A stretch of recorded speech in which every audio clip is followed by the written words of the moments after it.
Bonsoir tout le monde, soyez les bienvenus pour un nouveau direct en liaison avec Pierre Larouturou qui se trouve toujours au Parlement européen où il a débuté une grève de la faim. Pour rappel, Pierre Larouturou, député européen, rapporteur général du budget et il a donc entamé une grève de la faim il y a un petit peu plus de 2 jours pour faire un petit peu plus pression encore pour que enfin cette taxe sur les transactions financières passe.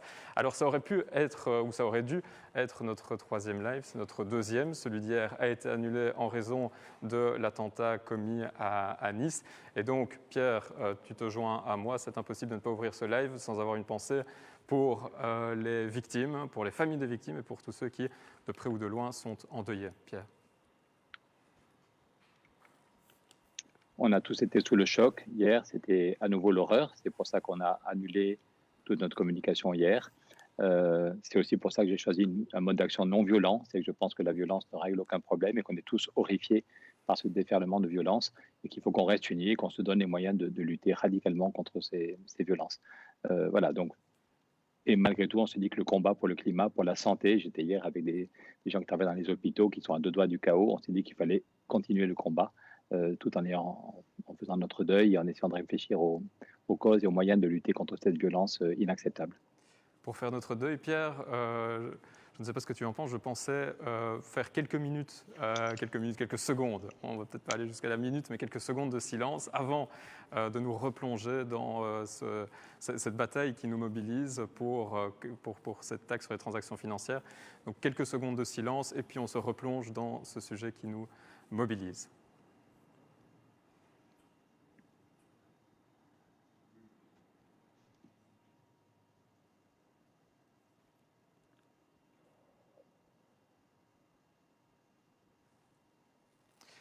Parmi nous, il y a des braves qui refusent que l'on tue l'esprit et l'âme. C'est signé Ivan Kordic. Pierre, comment tu te sens un petit peu plus de 2 jours après avoir entamé ta grève de la faim? Toute bête question, comment vas-tu? Quelles sont les nouvelles? Je vais très bien et je suis très heureux parce qu'il y a de plus en plus de gens très différents qui nous soutiennent. À 1 heure d'intervalle, on a un message, c'est un groupe de chefs d'entreprise progressistes qui veut venir devant le Parlement pour montrer son soutien et qui appelle les chefs d'entreprise à faire campagne pour la taxe sur la spéculation. Et 2 heures après, c'est Extinction Rebellion. Extinction Rebellion, c'est ceux qui avaient bloqué Londres et puis d'autres villes en disant c'est pas possible de ne rien faire sur le climat, qui nous disent qu'ils diffusent nos vidéos et que c'est super de voir un politique qui a du courage. On a des soutiens très émouvants au Parlement européen. Ce soir, il y a plus grand monde, mais hier, j'avais des salariés, j'avais des élus qui venaient me dire tenez bon, faites attention à votre santé, mais ça fait du bien de montrer que les députés peuvent être courageux et aller jusqu'au bout d'une réflexion et d'une action. Du point de vue physique, j'ai vu aujourd'hui 2 médecins du Parlement européen qui m'ont dit qu'il fallait que j'arrête. Un quart d'heure d'explication pour dire qu'il fallait que j'arrête. Je leur ai dit que je n'arrêterai pas. Donc, on m'a fait un électrocardiogramme, on a mesuré ma tension, on m'a donné des sels minéraux parce qu'il paraît que le danger, c'est si le potassium s'effondre. On m'a fait une analyse de sang, mais je suis un bon Béarnais, basco-béarnais bien solide. Je ne prendrai aucun risque. Je le répète, mon but n'est pas de mourir, mon but n'est pas de faire semblant. Je déteste les faire semblants et les mensonges. Mon but est d'éviter des millions de morts. Cette nuit, je dormais dans mon bureau au 11e étage et j'avais faim. Il y a un moment où j'avais faim, ce qui est normal. Et j'ai pensé aux gens de Bamako. J'ai passé 2 jours à Bamako, au Mali, il y a 3 ans. Et il m'a fallu plusieurs semaines pour me retrouver le sommeil après ces 2 jours à Bamako, parce que la sécheresse qui vit au Sahel, c'est la plus grave sécheresse jamais vue depuis 1600 ans. Donc moi, j'ai un peu faim. Oui, j'ai un peu faim, je suis un peu fatigué, mais je peux boire quand je veux. J'ai une bouteille d'eau à côté, je peux manger. Si j'en ai marre, je peux manger. Tandis qu'il y a des millions d'hommes et de femmes déjà qui ont faim tous les jours. Il y en a déjà des milliers qui meurent chaque année parce qu'ils n'ont pas de quoi boire ou manger. Et si on ne fait rien sur le climat, il y en aura des millions. Donc je n'ai vraiment aucun problème. Le moral est très très bon. Merci pour tous ceux et celles qui nous envoient des messages de soutien. C'est adorable, c'est super sympa. Il y a déjà dans 5 ou 6 pays, on a aussi je suis le très bon moral, c'est que je pense que notre combat est fondamental. Et puis, c'est qu'il y a déjà dans 5 ou 6 pays des articles tout à fait positifs. On a eu un très bon papier dans Le Monde, dans Libé, dans Le Soir. Voilà, donc tout le monde comprend notre démarche. Enfin, beaucoup de gens comprennent notre démarche. Il y en a qui me disent qu'ils m'aiment bien, mais qui ne comprennent pas. Car en principe, un député ne fait pas ça. Tout à l'heure, quelqu'un m'a dit, mais tu n'es pas un lanceur d'alerte, tu es député, tu es rapporteur général du budget. Mais voilà, je suis quand même lanceur d'alerte. Et tout à l'heure, j'ai vu Adélaïde, la Greta belge, qui était avec nous il y a 3 jours. Et voilà, donc on continue. Je trouve normal, même si je suis député, de dire si c'est gravissime. Je ne peux pas accepter en conscience que pendant 7 ans, on n'ait pas d'argent pour la santé. Vraiment, les hôpitaux, dans tous nos pays, les hôpitaux sont à deux doigts du burn-out. On ne peut pas accepter qu'ils aient coupé, les chefs d'État ont coupé complètement le programme de l'Europe pour la santé. C'est incroyable. Ils ont coupé 19 milliards dans les budgets de la recherche. Et sur le climat, c'est juste ridicule. Voilà. Et là, je suis très heureux. Avant-hier, on avait Jean-Pascal Van Ypersel, l'un des plus grands climatologues, le plus grand climatologue belge, un des plus grands au niveau mondial. Aujourd'hui, c'est Jean Jouzel qui me dit quand tu veux, je viens participer à Facebook pour te soutenir. Bravo pour ce que tu fais. Donc, il y a plein de messages de climatologues, de citoyens, et je suis vraiment heureux qu'en même temps, un groupe de chefs d'entreprise et Extinction Rébellion, c'est que voilà. Et je sais, j'ai déjà eu un appel d'un conseiller d'Emmanuel Macron. Je pense que ça les énerve. Ils préféraient que la négociation se fasse à huis clos entre gens sérieux et qu'on n'explique pas trop aux citoyens ce qui se passe. Et je pense que c'est fondamental de dire aux citoyens ce qui se passe pour que les citoyens puissent obliger les chefs d'État à avancer. Donc ça va très bien. C'est fatigant, mais ça va très très bien. Et tu parles de soutien. Ce soir encore, on aura la chance, le bonheur de pouvoir accueillir différents soutiens, différents invités qui se succéderont. D'abord Cyril Dion qui est déjà prêt, et puis Gilles Simeoni et enfin Pablo Sanchez, tous les trois actifs à différents niveaux. Donc peut-être avant d'accueillir justement notre premier invité, Cyril Dion, rappeler en quelques mots, vraiment de façon très, très synthétique, les enjeux, ce qui te permet de tenir. Mais pourquoi j'ai décidé de faire la grève de la faim, c'est que je trouve obscène quand on nous dit qu'il n'y a pas d'argent pour le climat, il n'y a pas d'argent pour la santé, il n'y a pas d'argent pour l'emploi, alors que les marchés financiers n'ont jamais été à tel niveau et que juste une petite taxe sur la spéculation, rapporterait chaque année 50 milliards d'euros. 50 milliards d'euros, c'est les chiffres de la Commission européenne, ce ne sont pas mes chiffres. Et avec 50 milliards d'euros chaque année, sans demander un centime aux citoyens, juste en prenant 0,1% pour ceux qui vont sur les marchés financiers, pour ceux qui font du trading à haute fréquence. Avec ces 50 milliards d'euros, je pense qu'on peut vraiment aider le système hospitalier, qu'on peut aider la recherche, qu'on peut isoler un paquet, des milliers et des milliers de maisons, qu'on peut faire des transports en commun. Voilà. Et je ne suis pas seul. Hier matin, c'était assez étonnant. Hier matin, j'étais dans mon rôle de rapporteur général à 8h moins le quart. Pour ceux qui pensent que les députés ne font rien, à 8h moins le quart, on a commencé la négociation avec la ministre allemande qui s'occupe du budget et avec le commissaire européen chargé du budget, M. Johannes Hahn. Johannes Hahn était dans la salle avec nous, à quelques mètres, et la ministre allemande était à Berlin par Zoom. Et le président de la commission a dit devant tout le monde, voilà, je laisse la parole au rapporteur général du budget, Pierre Larrouturou. Il a commencé une grève de la faim hier, au cas où quelqu'un n'aurait pas été au courant. Et hier, son rapport sur le prochain budget a été adopté par 6 groupes. Et le président de la commission des budgets a dit que c'est la première fois dans l'histoire du Parlement qu'il y a 6 groupes différents. J'ai maintenant les amis de Mélenchon, les députés amis de Mélenchon et les députés amis de Merkel qui soutiennent ce que je propose pour le prochain budget. Donc je suis seul physiquement à faire la grève de la faim, mais je ne sais pas si on peut faire un zoom sur voilà, le vote était de 66% des députés en septembre et hier, j'ai eu 6 groupes. Voilà. Donc les députés, je ne suis pas le seul à vouloir me battre et simplement, la négociation est très compliquée. Encore hier, on a eu des informations sur le fait que le Conseil des chefs d'État ne voulait rien lâcher, que la dernière réunion de négociation a même été violente dans la façon de se parler. Il y a vraiment un blocage du côté des chefs d'État et en particulier sur la taxe sur la spéculation du côté de la France. C'est très clair que plusieurs dirigeants allemands voudraient bouger si les Français bougeaient. Et moi, à leur place, je dirais, ben voilà, on prend une initiative, on verra bien si la France est d'accord, mais on m'explique leur diplomatie. Avant de lancer une initiative, il faut vérifier si les alliés sont déjà tous d'accord, en tout cas les principaux alliés. Et je l'ai raconté l'autre jour à un ministre du gouvernement français qu'en une semaine, il y avait 5 responsables allemands qui m'avaient dit, mais est-ce que la France va bouger? Des gens à Berlin que j'ai par téléphone, des gens à l'ambassade ici à Bruxelles, des députés importants. Et il y en a 5 qui m'ont dit, mais est-ce que la France va bouger sur la taxe sur la spéculation? Est-ce que la France est d'accord pour une vraie taxe sur la spéculation et pas la toute petite? Donc voilà, l'objet, c'est qu'on n'a plus que 15 jours ou 3 semaines. C'est très bizarre au niveau européen. La façon dont on négocie, ce qu'on négocie, c'est pour les 7 prochaines années. Dans tous nos pays, il y a chaque année un budget. N'importe quand, le ministre des Finances ou les députés peuvent proposer une réforme fiscale. Le débat est permanent. Mais au niveau européen, c'est très, très bizarre. Ce qu'on est en train de négocier, c'est pour les 7 prochaines années.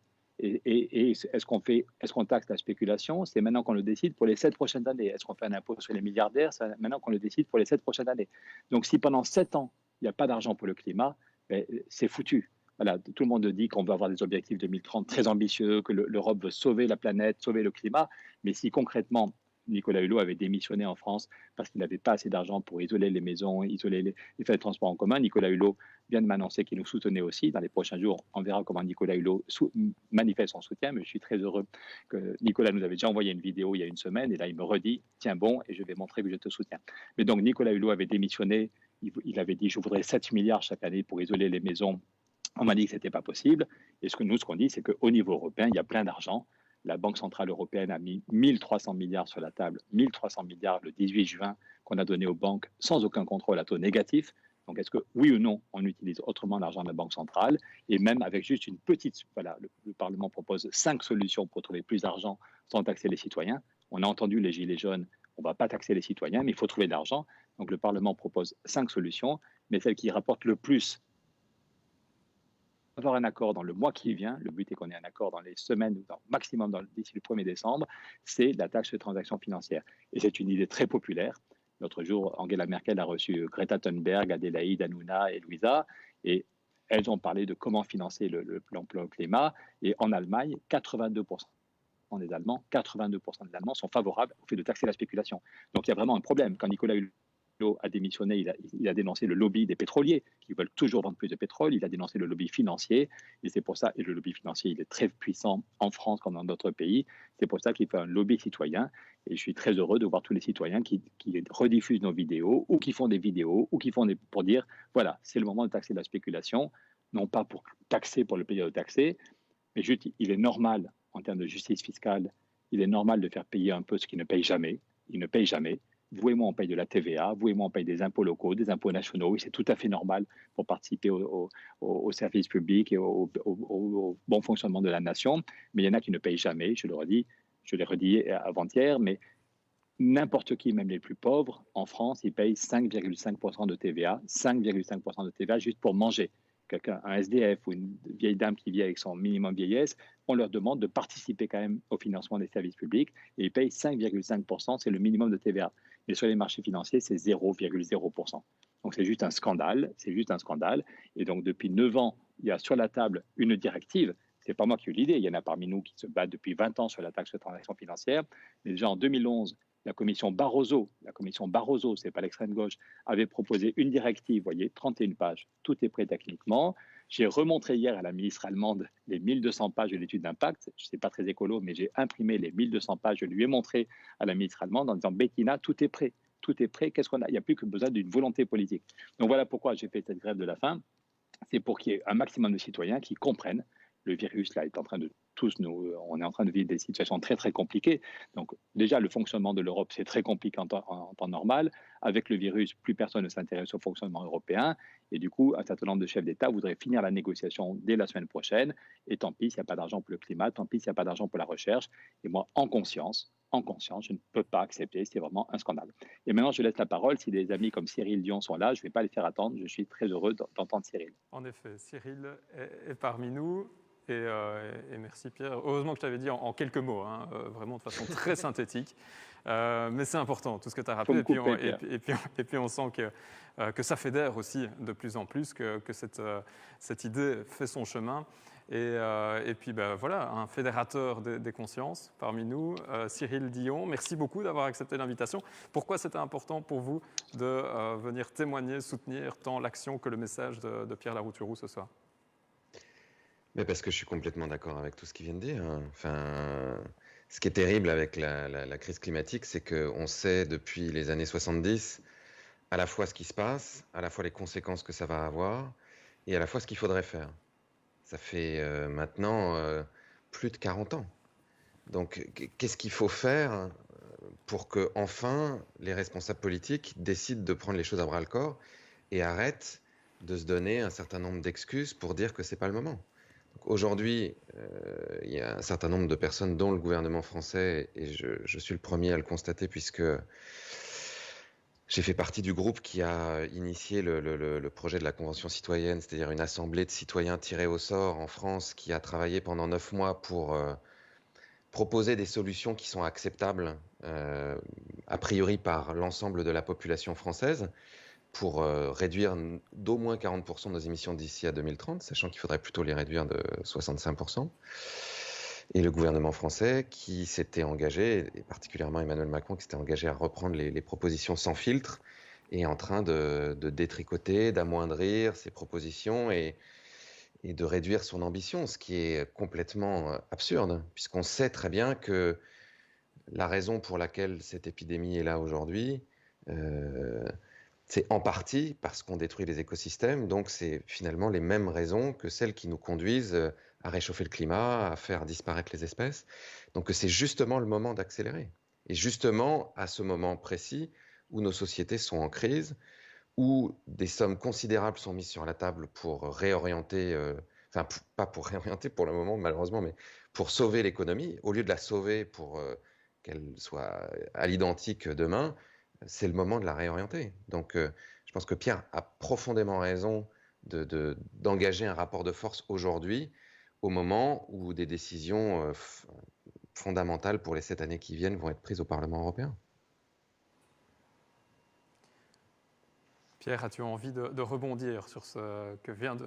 Non, juste pour dire que dire Cyril. quand Cyril Dion avait lancé quand Cyril avait lancé l'idée de la conférence citoyenne, je n'étais pas tout à fait convaincu, parce que je faisais moyennement confiance à Emmanuel Macron, mais je trouve qu'elle est un moment passionnant de démocratie et de montrer que 150 personnes tirées au sort, qui représentent vraiment la diversité de la société française, c'est rare de voir autant de diversité quand on va au Conseil économique et social, c'est tous des gens qui se ressemblent un peu. Là, il y avait une très belle diversité. Et ils ont pris du temps. À chaque fois, ils prenaient 2 jours pour réfléchir. La plupart, au début, ne connaissaient pas grand-chose aux questions de climat, mais ils ont écouté les gens du GIEC qui sont venus. Ils ont écouté des climatologues. Voilà. Et en 3 semaines, 4 semaines, ils avaient tous compris la gravité du problème climatique et quelles sont les solutions. Et après ça, ils ont réfléchi sur le financement. Ils ont auditionné des gens comme moi, comme d'autres, et ils ont fait des propositions très concrètes, très concrètes. Et donc, on voit que dès qu'on met un peu d'intelligence, dès qu'on met un peu de dialogue, on arrive à un consensus très fort sur le besoin qu'il y a besoin de changements radicaux. Voilà, c'est pas pour le plaisir d'une radicalité, mais si vous avez une maladie grave, si vous avez un cancer, on va pas juste prendre des vitamines. Voilà, quand la maladie est grave, il faut des changements radicaux et plus de la moitié des cancers sont guéris. Mais parce que le médecin vous dit pas prenez des vitamines et on se revoit dans 1 an. Donc, si on veut sauver le climat, si on veut pas le climat, c'est notre capacité à vivre ensemble. La planète continuera à tourner même si on meurt tous, même s'il y a des conflits majeurs. La planète, quand les dinosaures sont tous morts, la planète n'a pas ralenti pendant une minute. Et le climat, on s'en fout en tant que tel. Le climat, ce qui compte, c'est notre capacité à vivre, surtout nos territoires, de façon correcte, que tout le monde ait accès à la nourriture, qu'il n'y ait pas que les gens qui vivent sur un territoire ne soient pas obligés de le quitter parce qu'il devient vivable. Donc, on voit comment, en quelques mois, si on met un peu, juste les gens prenaient 2 jours, acceptaient de venir pendant 2 jours pour réfléchir ensemble, dialoguer, écouter, j'ai pas compris, est-ce que tu peux me réexpliquer? Et on arrive à un consensus de mesures très fortes. Et c'est effectivement choquant que Emmanuel Macron il avait promis qu'il les reprendrait intégralement, et c'est pour ça que Cyril a dit OK, je m'engage. Emmanuel Macron, c'est peut-être pas ma famille politique, mais je m'engage. Il est président de la République, je m'engage.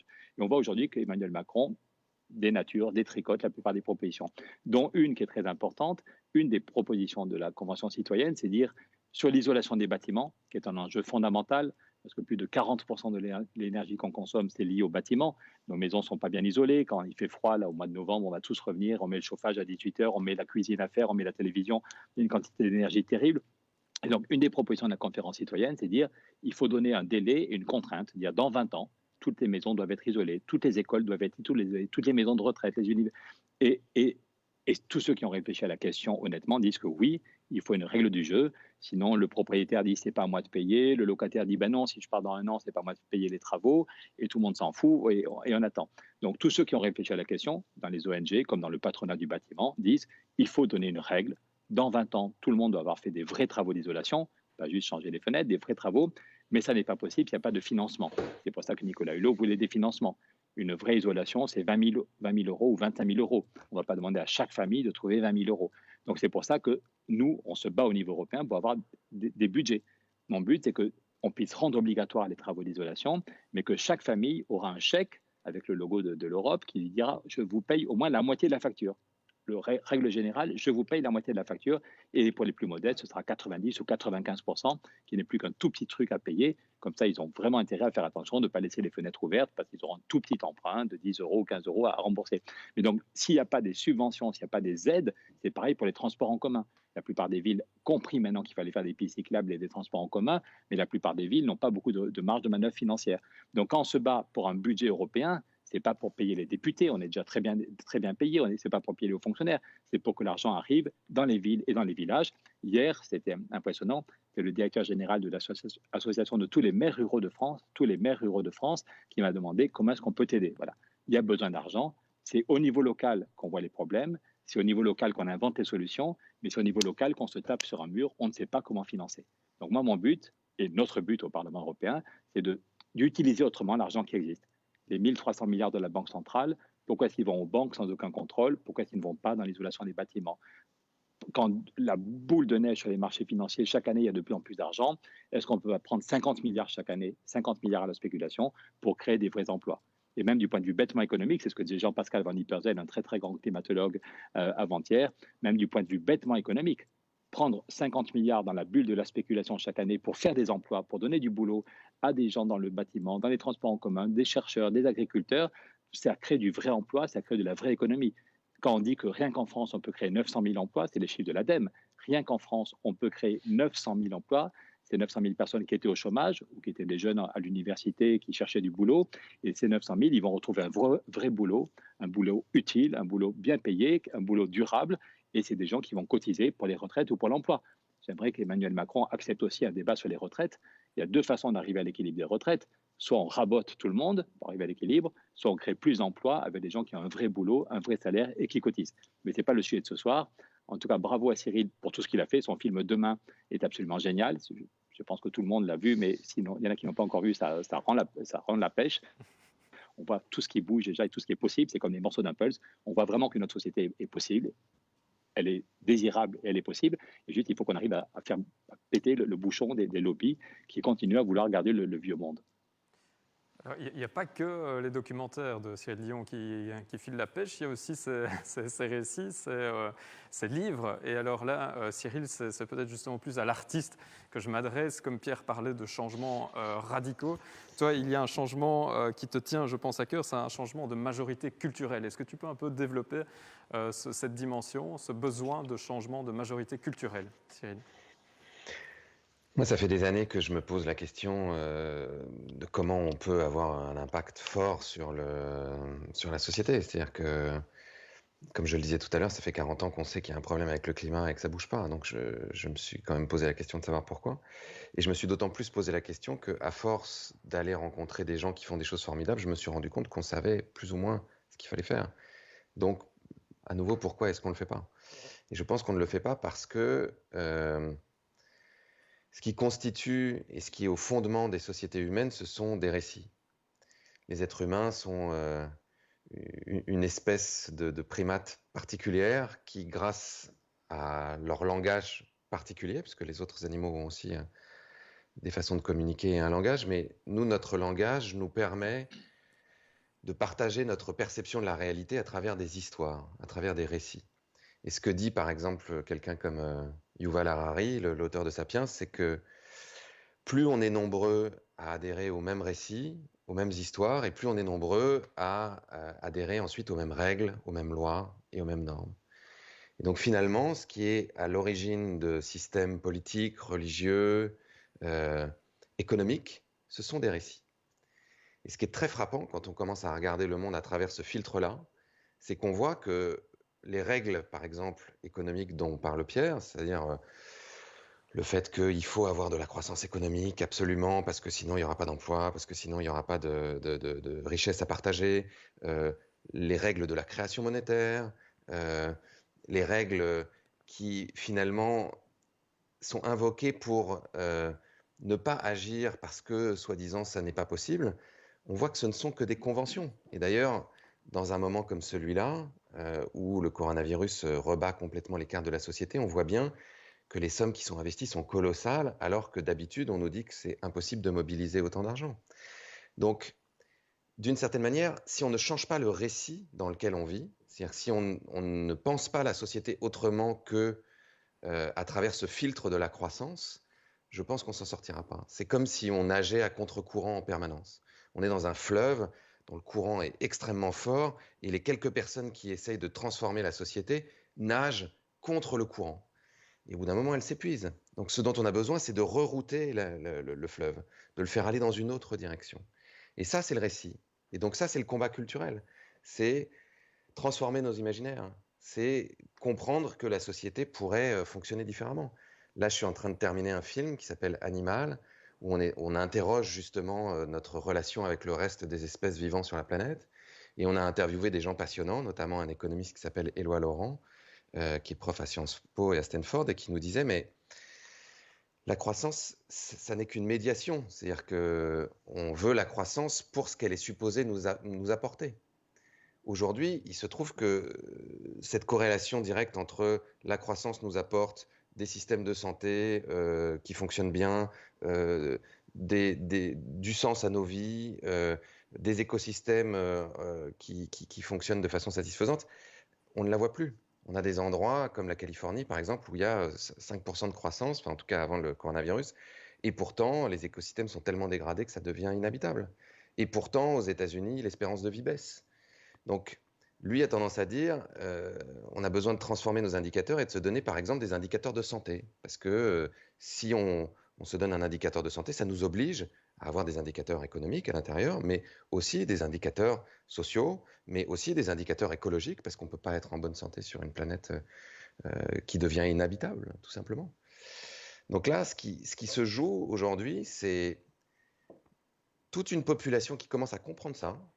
Ce qui était très intéressant dans la suite de la Convention citoyenne, c'est que effectivement 150 personnes tirées au sort, qui sont représentatives de la diversité de la France, qui travaillent pendant plusieurs week-ends de 3 jours, pendant 9 mois, elles aboutissent à des propositions qui vont plus loin que ce que les gouvernements voudraient faire. Et ensuite, quand on fait des sondages, on a fait des sondages en France, il y en a 2 qui ont été faits, dont un qui a été fait par Le Figaro et France Info, donc qui ne sont pas des écolos forcenés.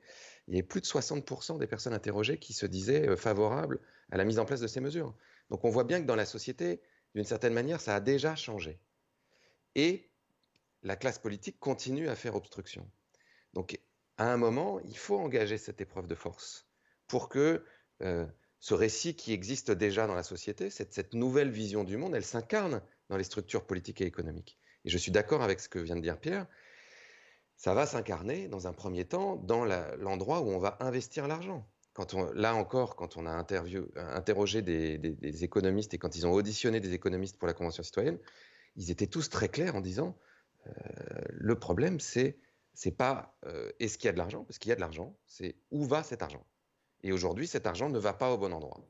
Et donc, si cet argent était véritablement orienté sur ce dont on a besoin, c'est-à-dire faire en sorte, encore une fois, que cette planète reste habitable dans les décennies qui viennent, donc à la fois sur le plan écosystémique, en régénérant, en replantant des forêts, en investissant dans une agriculture régénératrice et pas dans une agriculture qui a tendance à simplifier les paysages, à appauvrir les sols, à raser les forêts, etc. Si on investit effectivement dans des systèmes de santé robustes, et on voit bien qu'on en a besoin et qu'on en aura de plus en plus besoin, si on investit pour créer les métiers du futur qui ne sont pas au sens propre du terme, aujourd'hui forcément générateurs de croissance et de profit à court terme, mais qui en revanche créent de la résilience sur les territoires, qui en revanche permettent aux gens de vivre mieux à long terme, qui créent de la sécurité, qui créent du lien social. Mais là, tout d'un coup, on est vraiment dans une démarche démocratique. Et malheureusement, de plus en plus de gens se disent que la démocratie est malade parce que cette décorrélation dont je parle, c'est-à-dire ce fossé énorme entre ce que les gens ont compris, voudraient que les élus fassent et ce que les élus font pour de vrai, est tellement considérable que de plus en plus de personnes se désintéressent du vote ou simplement se disent que ils votent pour le moins pire, pour éviter en gros que les extrêmes arrivent au pouvoir, mais ils ne votent pas pour un projet de société. Aujourd'hui, c'est ça dont on a besoin, et c'est ça pour lequel moi je me bagarre, c'est pour qu'on ait un véritable horizon, une véritable vision de ce qu'on voudrait que le monde soit, et qu'ensuite on puisse traduire ça dans nos structures politiques et économiques, et ça passe effectivement par des investissements massifs. Un grand merci, Cyril Dion, d'avoir été des nôtres dans ce live. Merci beaucoup. Pierre, un petit mot pour Cyril. Non, juste merci pour ce qu'il fait. Et je me rends compte que je n'ai peut-être pas lu tous ses livres, donc il faut que je me replonge là-dedans. Non, mais sans rire, je dis tellement sur les questions économiques. Or, je sais très bien que cette crise n'est pas d'abord économique. C'est bien effectivement un problème de quel est notre imaginaire, quels sont nos objectifs, est-ce qu'on arrive à avoir des objectifs qui ne vont pas vers la destruction de la planète et de l'humanité. Donc, je vais relire tes livres, Cyril. En tout cas, merci beaucoup. Mais est-ce que Cyril, tu as lu tous les livres de Pierre? Ça, j'en doute aussi. J'ai lu plusieurs livres de Pierre. Plusieurs. Peut-être pas tous. Sans doute pas tous. Mais ce que disait, juste pour finir, ce que disait un philosophe qui s'appelle Baptiste Morisot, qui est super, c'est que ce qu'on vit, c'est une crise de la sensibilité aussi, de notre capacité à avoir de l'empathie pour le vivant et pour les autres êtres humains. C'est ce que tu racontais tout à l'heure quand tu disais que tu n'avais pas pu dormir en revenant d'un voyage en Afrique. Si on est capable de retrouver cette sensibilité-là, on ne peut plus continuer à vivre comme ça, parce que ça a des conséquences trop dramatiques sur le vivant, sous toutes ses formes, y compris sur les humains. Merci beaucoup, Cyril, pour ce beau partage de sensibilité, cette invitation à l'empathie. Merci infiniment d'avoir été parmi nous. On remercie aussi les internautes qui continuent à nous suivre grâce aux partenaires de diffusion. Je pense au JTR, je pense à Permavenir, je pense à ceux qui nous suivent grâce au réseau de Pierre. Je pense aussi à la Régie TV, qui est l'équipe technique à la barre de ce direct et qui relaie aussi sur ces réseaux. Donc merci à toutes ces pages, à toutes ces équipes qui sont derrière surtout, de relayer cette action, ces messages aussi essentiels. Message d'un internaute, Étienne de Oui, qui nous dit « Pierre, au fond, taxer la spéculation à hauteur de 0,1%, ça reste léger, non? Pourquoi pas plus ?» Ça reste tout à fait léger. C'est juste qu'on défend parce que mon but est de gagner. Mon but n'est pas d'avoir raison et de me planter. Notre but, tous ceux qui se battent pour changer la planète, on a conscience d'une urgence. Et donc peut-être qu'on pourrait demander plus, mais que ce ne serait pas acceptable par une majorité de députés ou par une majorité de chefs d'État. Donc on reprend ce qui a été mis sur la table en 2011, mais c'est vrai qu'on pourrait taxer plus. Il y a d'autres projets de taxes sur les transactions financières. On taxe aussi les échanges, les gens qui achètent de la monnaie ou qui vendent de la monnaie. Et du coup, au lieu d'avoir 50 milliards chaque année, on aurait peut-être 100 milliards ou 120 milliards. Mais d'abord, je voudrais gagner cette bataille-là. À cette bataille-là, nous sommes 70% des députés à la mener. Donc là, il y a un consensus. Voilà, Barroso, encore une fois, il y a eu plein d'ONG, de syndicats en 2010 qui ont fait campagne, des gens très différents ont fait campagne, des gens d'attaque en France, mais pas seulement, ont fait campagne en 2010. Et du coup, même la commission Barroso, c'est pas la gauche alternative, depuis les repartis chez Goldman Sachs, Barroso a dû accepter et a dit oui, ça c'est possible. Taxer à 0,1% les actions et à 0,01 les produits dérivés, il n'y a pas de problème, ça ne va pas partir au reste du monde. Une taxe plus importante serait plus facile au niveau mondial. Mais au niveau européen, déjà si on a 50 milliards, je prends. Ça, c'est le combat des semaines qui viennent. Et après ça, j'ai envoyé un petit message à Thomas Piketty tout à l'heure en disant, nous aussi, on se bat pour une taxe sur les milliardaires. Je ne vous parle pas les gens qui ont mis 300 000 euros de côté, qui ont bien gagné leur vie, qui ont mis un petit matelas. Donc il y a toujours un débat en France, est-ce qu'on peut taxer celui qui a une maison à l'île de Ré, dont le prix Je vous parle des milliardaires. Le nombre de milliardaires a triplé en 10 ans. Et Thomas Piketty et Gabriel Zucman et d'autres proposent une taxe sur les milliardaires et sur ceux qui ont et les multimillionnaires. Et ils montrent, et Piketty est un gars très sérieux, et Zucman aussi, il montre que juste en prenant 1%, une taxe à 1% sur ceux qui sont multimillionnaires et 2% sur les milliardaires, ils n'en mourraient pas et on aurait 150 milliards de plus. Voilà. Donc dans le dernier bouquin dont tu parlais, Pierre, que je viens de sortir, je reprends complètement à mon compte la taxe sur les milliardaires. On a réussi à la faire passer dans les propositions du groupe social-démocrate au niveau du Parlement, mais on n'a pas l'unanimité. La droite, pardon, franchement, le groupe de droite au Parlement européen n'est pas d'accord. Donc, au lieu de m'épuiser à faire bouger les lignes, en 6 mois quand même, j'ai réussi. Au mois de mars, on n'était pas très nombreux à penser que le Parlement allait défendre la taxe sur la spéculation. On a réussi maintenant un vote massif. Donc, personne ne peut nous dire qu'on est des rigolos. Personne ne peut nous dire qu'on est tout seul. Personne ne peut nous dire que c'est impossible. Et donc là, on veut gagner 50 milliards par an pour le climat, la santé et l'emploi. Et si on gagne ça, on prend un mois pour faire la fête. Tous ceux qui se mobilisent, on prend un mois pour faire la fête, pour se reposer, pour manger un peu. Et puis, en janvier, on repart sur un combat pour peut-être encore améliorer le budget, encore améliorer d'autres éléments, parce que pour le budget, ce sera fini, mais il y aura encore d'autres combats à mener sur la politique agricole commune ou au niveau français pour faire bouger les choses aussi. Mais là, l'enjeu, c'est on a 3 semaines, la négociation a priori, encore une fois, la réunion de négociation s'est très mal passée cette semaine, mais tout le monde dit qu'il faut qu'on ait fini le 11 novembre. Voilà. Donc, on a 3 petites semaines pour faire bouger les choses. Et on espère Et encore une fois, chacune et chacun de vous peut faire bouger les choses. La pression médiatique, les dirigeants politiques détestent. Tout à l'heure, j'étais avec Adélaïde, qui est la Greta belge, qui est avec nous il y a 48 heures, qui est une amie. On a souvent, avant d'être député, j'étais dans la rue pour faire des manifs avec Adélaïde, avec Hanouna et avec les autres. Et elle me racontait comment en une semaine, ils ont fait plein de vidéos, de petites vidéos sur le fait qu'il fallait changer la politique agricole et que cette politique agricole n'était pas possible. Et samedi dernier, ils ont su qu'il y avait une réunion d'urgence de Ursula von der Leyen, la présidente de la commission et des principaux commissaires, qui se disaient mince, il y a des milliers de gens qui retweetent ça, il y a des milliers de gens qui nous disent qu'il faut changer de politique. Donc juste 3 copines ou 4 ou 5 jeunes qui, en une journée, Adélaïde était venue nous voir, d'ailleurs c'est le jour où on lui a parlé de la grève de la faim, c'était quoi, jeudi dernier, elles n'avaient pas mangé de la journée, Adélaïde, elle n'avait pas mangé, elles étaient avec ses copines et ses copains en disant il faut changer la PAC. Et elles ont lancé une campagne sur les réseaux sociaux et quelques jours plus tard, von der Leyen dit il faut faire une réunion d'urgence, les citoyens se réveillent. Et von der Leyen a dit, mot à mot, par une fuite, je ne savais pas que les citoyens s'intéressaient à la politique agricole commune. Voilà. Donc, est-ce qu'on est assez nombreux? C'est ahurissant, j'ai du mal à ne pas rigoler. Je ne savais pas que les citoyens s'intéressaient à la politique agricole. Je ne savais pas que les citoyens s'intéressaient à leur vie. Je ne savais pas que les citoyens s'intéressaient à leur avenir. Voilà. Grande découverte. Voilà. En tout cas, on sait bien, je l'ai redit avant-hier, j'avais fait une petite vidéo à un moment pour expliquer la Banque du Climat, quand avec Jean Jouzel, avec le collectif Roosevelt, avec Stéphane Hessel, Rocard, Cynthia Fleury, Dominique Médan, on avait lancé l'idée d'une Banque du Climat. Notre slogan, c'était en 2008, pour sauver les banques, on a mis 1000 milliards sur la table. Pourquoi est-ce qu'on ne pouvait pas mettre 1000 milliards pour le climat avec une vraie Banque du Climat? Il y en a beaucoup qui rigolaient. Et puis une fois, j'ai fait une petite vidéo, il y a eu plein de gens qui se sont dit, bah, tiens, c'est intéressant, pour une fois, ils ne parlent pas trop vite, on a tout compris, on va la diffuser autour de nous. Il y a eu 5 500 000 personnes qui ont vu la vidéo, 5 500 000 personnes, et du coup, quelques semaines plus tard, Emmanuel Macron dit qu'il était d'accord pour une banque du climat. Donc vraiment, si vous êtes là ce soir, c'est que vous êtes assez convaincu, voilà, que vous aimez beaucoup Cyril Dion, que vous êtes d'accord avec ce que je raconte aussi, mais ne vous dites pas, Cyril, il est génial, et Pierrot, il est bien, dites-vous, qu'est-ce que je peux faire? Est-ce que vous appelez 3 personnes chaque jour? Chacun de nous se dit qu'il appelle 3 personnes pour dire est-ce que tu as vu le combat que mène le Parlement européen? Est-ce que tu as retweeté les vidéos? Est-ce que toi-même tu peux faire une petite vidéo pour expliquer et tu diffuses et tu interpelles tes députés? Voilà, chacun de nous peut être actif. En plus, avec le confinement, il y a des côtés sinistres à cette période, mais on a dû peut-être un peu plus de temps libre et les réseaux sociaux sont très importants. On pensait faire une très grosse manif le 11 octobre. On pensait faire, avec les syndicats européens, avec les ONG, on pensait faire la plus grosse manif jamais vue sur la santé, le climat et l'emploi. Avec le virus, on n'a pas pu faire la manif. Donc, les fondamentaux pour mettre la pression de façon fraternelle, mais de façon très, très ferme. On va demander à Macron et à Merkel de bouger dans les 15 jours, les 3 semaines qui viennent.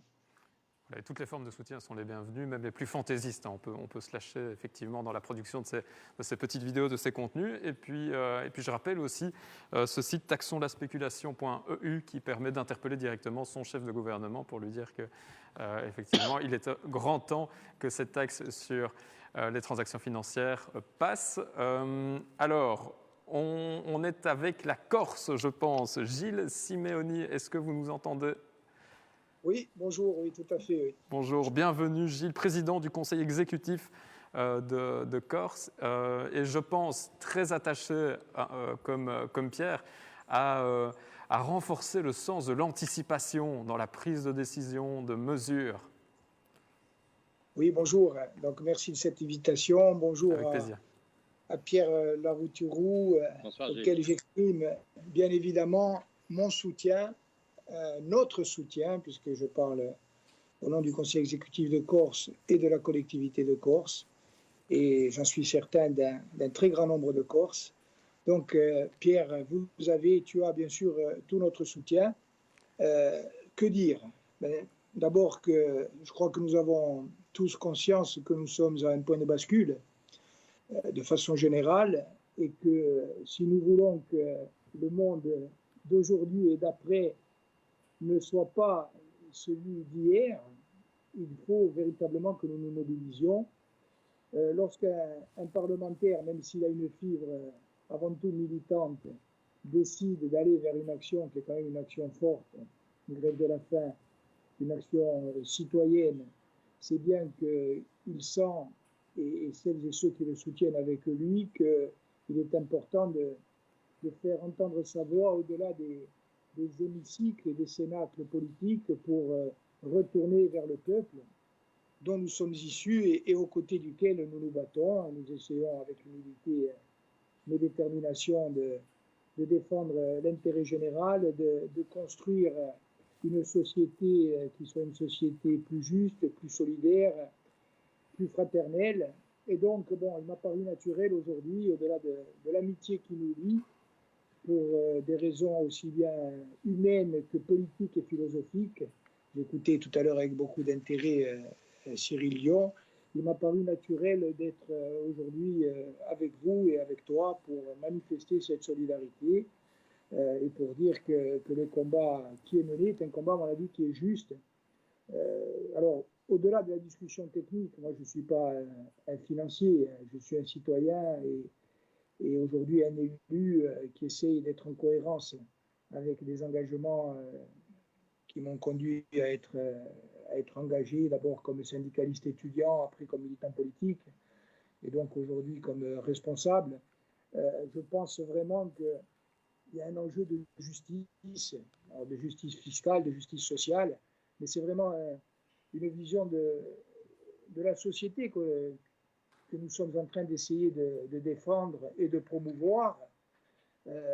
Il faut effectivement dégager des ressources fortes, pérennes, notamment autour du financement des 3 axes que tu as évoqués tout à l'heure, le climat, la santé, l'emploi. Je crois que ce sont véritablement des priorités absolues et ces citoyens dont la présidente de la Commission européenne semble s'étonner qu'ils s'intéressent à des sujets aussi arides et techniques que la politique agricole commune. Ces citoyens, moi je pense qu'ils veulent un monde qui ne soit pas celui que nous connaissons aujourd'hui. Et ils rêvent d'une société qui n'est pas simplement une utopie, mais qui peut arriver en tout cas beaucoup plus vite que ce qui est généralement entrevu. Une société qui soit fondée sur des valeurs et des principes qui, à mon avis, sont le sens et la justification de notre engagement politique, tout simplement. Donc moi, ce que je veux dire, très simplement, à ce stade de notre premier échange, solidarité totale. J'ai bien entendu les conseils pour élargir par capillarité la mobilisation, ce que j'amène aujourd'hui, moi, dans la corbeille pour faire que la grève de la faim s'arrête le plus vite possible et que le corollaire de cet arrêt soit une victoire politique du Parlement européen et du combat que nous menons ensemble. C'est, puisqu'ils m'ont autorisé à le dire, le soutien de 3 députés nationalistes corses comme moi, d'un sénateur, d'un député européen que tu connais, François Alphonse, de la collectivité de Corse dont je suis le président, une collectivité de Corse qui a notamment approuvé à l'unanimité des votants une déclaration d'urgence climatique et écologique le 19 décembre 2019 à l'initiative du président de l'Assemblée de Corse, Jean-Guy Talamone. Bien évidemment, nous sommes exactement sur la même ligne dans ce domaine. Donc, en approuvant cette déclaration d'urgence climatique et écologique, nous nous sommes engagés, nous élus de la Corse, qui avons soutenu cette déclaration, à nous engager sous toutes les formes possibles pour, au-delà de la déclaration de principe, faire que cette aspiration puisse se décliner de façon très concrète et très opérationnelle. Alors, quelle meilleure concrétisation efficiente et opérationnelle que celle de dégager 50 milliards d'euros pour financer des politiques nouvelles et audacieuses dans le domaine du climat, de la santé et de l'emploi. Je crois qu'on ne pouvait pas trouver mieux. Donc, sois remercié de ton initiative et sois certain que nous sommes à tes côtés, nous sommes à vos côtés, monsieur le député européen, pour que ce combat-là soit remporté le plus vite possible. Puis ça serait aussi un signe que la mobilisation démocratique et citoyenne paye. Et je crois que ce sont des signes dont nous avons tous besoin. Avec le soutien de la Corse, Pierre. Merci beaucoup, Gilles. La première fois qu'on s'était vu, c'est parce que tu avais dit que tu étais un des premiers à soutenir en France l'idée qu'on avait lancée avec Jean Jouzel, avec Anne Essel, d'un pacte finance-climat pour mettre l'argent de la Banque centrale au service du climat et de l'emploi, pour mettre déjà un budget. On en parlait. et tu avais été un des premiers à t'engager avec nous, à dire est-ce qu'on peut être utile. Voilà, et je sais qu'en Corse, vous êtes touché, comme tout le monde, par le dérèglement climatique et que dans toutes les régions insulaires avec lesquelles tu travailles, on voit bien le besoin de changer de modèle. On le voit partout. On le voit dans les grandes villes, on le voit à Paris, on le voit dans mon village des Pyrénées, on le voit à Bruxelles, partout. Et donc, mais en tout cas, merci beaucoup pour ton engagement. Et je pense effectivement, merci pour les 3 parlementaires dont tu parles qui nous soutiennent. Il faut qu'on voit dans les prochains jours comment on peut intensifier, en particulier en France, puisque Emmanuel Macron et d'après le ministre autrichien, est un de ceux qui bloquent la négociation. Il faut comment, de façon transpartisane, on peut accentuer la pression.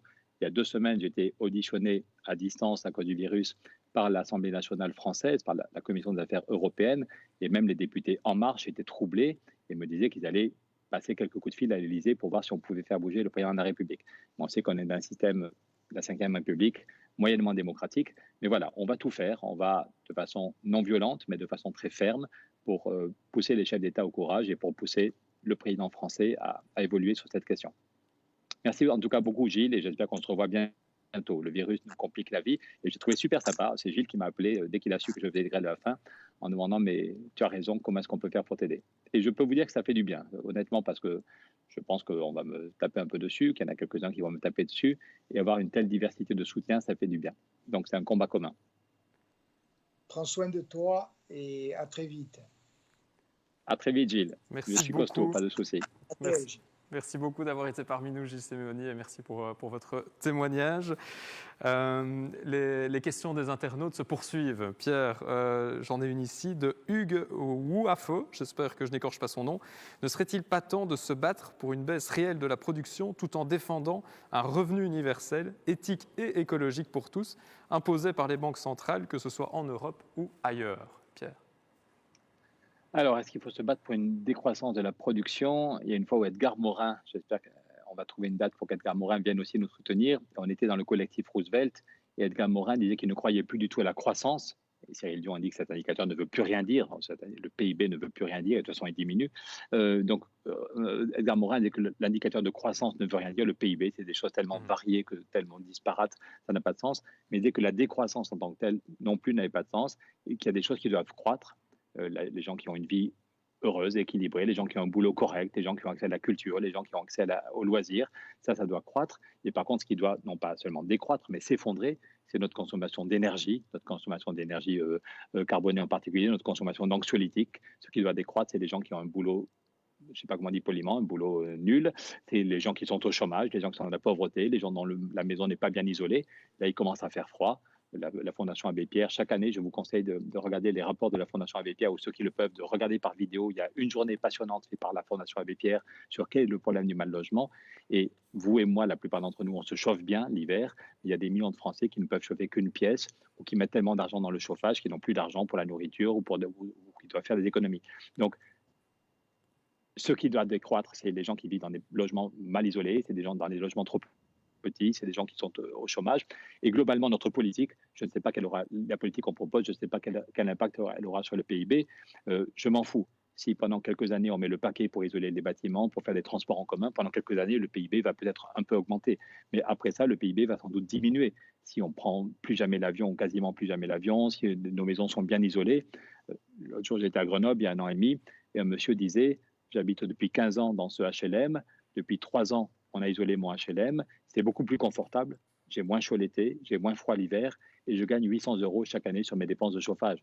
Donc c'est très bien pour la planète, ce monsieur cet immeuble brûle beaucoup moins de fioul, c'est bien pour les emplois qu'on a créés dans le bâtiment, c'est bien pour sa famille, il a gagné 800 €, mais le PIB, si on consomme moins d'énergie, si on consomme moins du gaz de M. Poutine ou moins du pétrole de Total ou d'autres, je ne suis pas sûr que ce soit bon pour le PIB et je m'en fiche. L'indicateur de PIB n'a aucun sens. Déjà, Jacques Delors, moi j'ai milité quand j'étais plus jeune avec Jacques Delors, qui était président de la Commission, qui était un grand ministre des Finances en France, un grand homme politique. Et Jacques Delors est venu dans le débat public avec un livre en 1970, comme on dit à Bruxelles, qui s'appelait « Les indicateurs sociaux ». Et déjà en 1970, Jacques Delors disait « le PIB ne veut rien dire ». S'il y a un tremblement de terre et que tout s'effondre et qu'il faut reconstruire, c'est bon pour le PIB. Si les gens sont tous tristes et près des anxiolytiques, c'est bon pour le PIB. Par contre, si c'est une société équilibre, une société de convivialité, où chacun est heureux dans sa vie, et où chacun passe ses soirées avec les gens qu'il aime, ou avec les copains, on joue aux cartes, on rigole, on passe une bonne soirée, on mange une pizza, on boit un verre de vin rouge, c'est juste agréable, juste une vie équilibrée, une vie de bien-être, eh bien, ça n'a pas d'intérêt pour le bien-être, pour le PIB, pardon, ça n'a pas d'intérêt pour le PIB. Donc déjà en 1970, Jacques Delors disait que cet indicateur de PIB ne veut rien dire, et il proposait 21 indicateurs sociaux.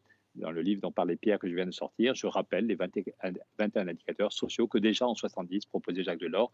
Maintenant, c'est les indicateurs de développement durable. Voilà. Et donc, ça m'énerve là aussi l'inertie des politiques. Déjà en 1970, un homme très sérieux comme Jacques Delors disait « ce PIB ne veut rien dire ». Et on est 50 ans plus tard et on continue à nous parler du PIB. Avant le virus, la plupart des discours de M. Macron, de son Premier ministre, c'était sur la croissance revient, la croissance revient, la croissance revient. Voilà. Souvenez-vous, Sarkozy qui nous disait qu'il allait chercher la croissance avec les dents. Donc je crois que la croissance n'est plus du tout la solution, qu'elle est même une partie du problème, et qu'il faut qu'on invente une société équilibrée, post-croissance, une société où on invente un modèle où on peut donner des emplois à tout le monde, on n'accepte pas le chômage et la précarité, et je le répète, un des leviers pour créer massivement des emplois, même sans croissance, c'est d'investir massivement dans le climat. Rien qu'en France, on peut créer 1 600 000 emplois si on a des financements européens pour isoler toutes les maisons, faire des transports en commun, faire des énergies renouvelables et changer de modèle d'agriculture. Donc effectivement, tout ça ne date pas d'hier. Je pensais aussi au rapport Meadows, qui date d'il y a, je crois, plus de 50 ans, qui annonçait déjà qu'on allait droit dans le mur si on continuait ce fameux business as usual. Et donc tout ça, ce sont des signaux qu'on a depuis bien longtemps et qui rappellent l'urgence de vraiment changer de modèle, changer de récit. Pour les internautes qui nous rejoindraient... Oui, bien sûr, Pierre, vas-y. Non, pardon, si je peux reprendre la parole sur ce que tu dis, sur le rapport Meadows. Et là, j'ai lu l'été dernier un petit livre qui s'appelle Perdre la Terre, qui est d'un journaliste américain, je crois, du New York Times, et qui montre, c'est redoutable. C'est pas un complotiste il a fait 1 an d'enquête, un très grand journaliste reconnu aux États-Unis. Il a rencontré tous les scientifiques et il montre comment déjà en 1979, il y avait un consensus des plus grands scientifiques américains pour dire il y a un dérèglement climatique qui est dû pour l'essentiel aux activités humaines.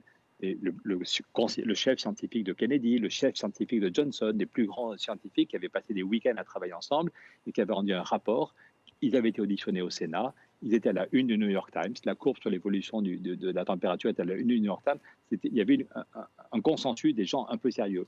Et puis malheureusement, Ronald Reagan, 3 mois après qu'il ait rendu ce rapport, Ronald Reagan arrive à la Maison-Blanche, et avec lui, c'est le lobby pétrolier, c'est le lobby de Total, de Exxon.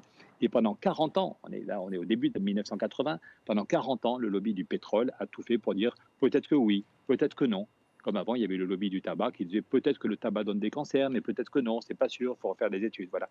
Et donc ce livre est redoutable, il est super argumenté, voilà, et il montre comment, il y a 40 ans, en fait, déjà, on avait un quasi-consensus des gens sérieux sur le fait que oui, il y a un réchauffement climatique, oui, il est dû pour l'essentiel aux activités humaines. Et donc, bonne nouvelle, ce n'est pas une fatalité. Si on change nos comportements, on peut éviter une catastrophe climatique, et que les lobbies nous ont fait perdre 40 ans. Donc il y a des baffes qui se perdent. Je suis quelqu'un de non-violent, c'est pour ça que j'ai choisi cette action non-violente, mais il y a vraiment des baffes qui se perdent. Il y a des gens qui savaient que par leur comportement, pour continuer à vendre du pétrole, continuer à vendre du gaz, ils allaient provoquer des milliers ou des millions de morts. Donc ce niveau de cynisme est absolument monstrueux. Voilà, mais donc on a perdu du temps et maintenant il faut qu'on accélère. Et bonne nouvelle, ça n'est pas foutu. Certains pensent que c'est foutu, qu'on va de toute façon vers l'effondrement. Ce qui est vrai, c'est qu'on ne pourra pas stopper le dérèglement climatique. Tout à l'heure, Cyril Dion a 2 reprises parlé de la résilience de nos sociétés. Donc, de toute façon, on va pas stopper du jour au lendemain, même si on gagnait la bataille, on va continuer à avoir un réchauffement climatique, mais au lieu qu'il arrive à plus 2 ou plus 3 degrés, on peut le limiter à plus 1,5 ou plus 1,7. Et puis, on doit mettre des politiques d'adaptation, comme Cyril Dion parlait de la reforestation. Est-ce qu'on a des politiques agricoles qui permettent de capter du CO2 et d'enrichir la terre, que l'humus retrouve sa fécondité, et du coup, on met moins de produits chimiques, moins de produits pétroliers. Donc, vraiment, certains n'ont pas conscience de la gravité du problème, d'autres ont tellement conscience de la gravité du problème qu'ils pensent que c'est foutu. Je crois, après avoir parlé avec pas mal de scientifiques, qu'on est dans ce moment critique. C'est pour ça qu'il y a du stress chez beaucoup d'entre nous. Cyril Dion est plus doux que moi, mais il y a du stress chez tous ceux qui ont... Mais c'est pas foutu, mais il y a besoin d'un changement des comportements dans nos vies personnelles. L'autre jour, j'étais avec des responsables de Airbus qui, comme responsable du budget, ils voulaient me rencontrer. Donc, pendant 3 quarts d'heure, on a d'abord travaillé sur comment éviter les 15 000 licenciements prévus chez Airbus, parce que c'est un drame pour tous les gens qui travaillent à Airbus dans différents pays d'Europe ou chez les sous-traitants. Donc, pendant 3 quarts d'heure, j'écoutais leurs idées et je voyais qu'est-ce que pouvait faire l'Europe pour éviter des licenciements. Et après ça, je leur dis, j'aimerais qu'on se reparle une autre fois plus tranquillement pour voir de façon plus globale comment il faut faire évoluer Airbus. Et je leur ai dit, dans ma vie personnelle, je ne prends jamais l'avion. Il y a eu un petit silence. Je leur ai dit, je suis désolé, mais dans ma vie personnelle, je ne prends jamais l'avion. Quand je vais à Bamako pour rencontrer des chercheurs, je prends l'avion. Mais sinon, et je peux être très heureux sans jamais prendre l'avion. Voilà. Il y a eu un silence et je leur ai dit, j'aimerais qu'on réfléchisse. Les gens qui travaillent chez Airbus, ils ont un savoir-faire. Il y en a qui sont des génies dans l'informatique, il y en a qui sont des génies dans la construction métallique, il y en a qui sont dans le travail du plastique. Donc sans doute, ils peuvent faire autre chose que des avions. Et puis on peut baisser le temps de travail, le chantage au licenciement. Chez Volkswagen, en 1993, les patrons avaient dit qu'il y avait 30 000 personnes en trop, qu'ils allaient licencier 30 000 personnes. Et les politiques ont dit non. Vous faites comme vous voulez, mais ce sera 0 licenciement.